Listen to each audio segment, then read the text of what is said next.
बेळूर तालुका जत जिल्हा सांगली येथून पंढरपूरकडे जाणाऱ्या वारकरी दिंडीचे केले जंगी स्वागत। आषाढी एकादशी निमित्त निघालेल्या विठ्ठलाचा वारीत बेंचेन मरडी जिल्हा गोकाक ते पंढरपूर वारकऱ्यांची दिंडी महाराष्ट्रातील वजरवाड गावात 28 जून रोजी पदार्पण झाले। सर्व वारकऱ्यांना जेवणाची व राहण्याची व्यवस्था अतिशय उत्तम पद्धतीने युवा कार्यकर्त्यांनी केले। 29 जून रोजी दिंडी पालखीचे बेळूर येथील लोकनियुक्त सरपंच सौ विद्याश्री लक्ष्मण चकगोंड यांच्या निवासस्थानी सकाळी वारकऱ्यांना नाश्त्याची व्यवस्था करण्यात आली होती। सरपंच सौ विद्याश्री लक्ष्मण चकगोंड यांच्या बैलजोडीच्या साहाय्याने वजरवाड ते बेळूर मार्गे जत विठ्ठल मंदिरपर्यंत पालखी रथ सुखरूप पोहोचवण्यात आला।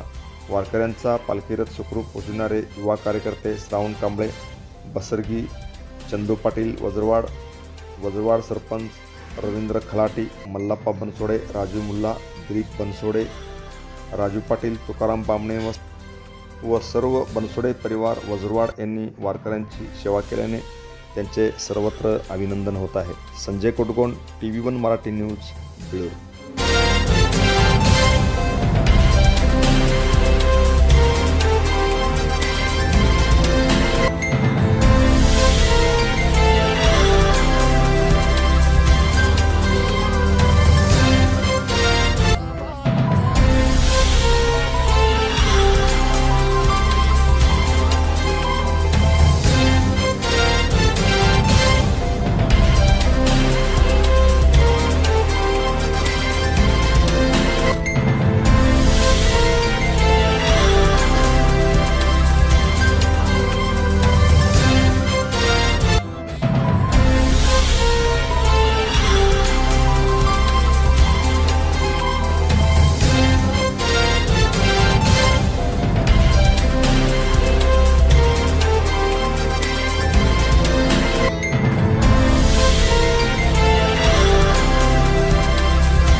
Press the bell icon on the video and never miss another update.